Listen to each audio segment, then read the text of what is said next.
She built a cocoon, emerging a beautiful butterfly with purple and gold wings. Lila climbed a branch, but fear made her tremble. "What if I fall?" she whispered, staying put.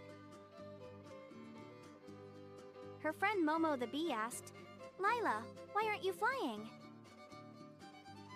"I'm scared," she confessed. Momo encouraged, "You'll never know until you try.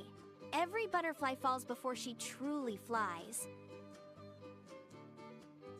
Lila took a deep breath, spread her wings, and lifted off. She wobbled, but the wind carried her higher.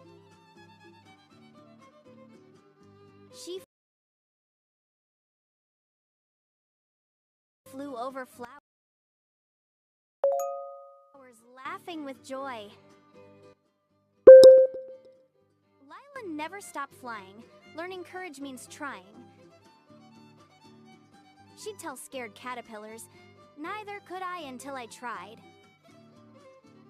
The garden had a new butterfly, who once thought she couldn't fly. Believe in yourself, courage gives you wings.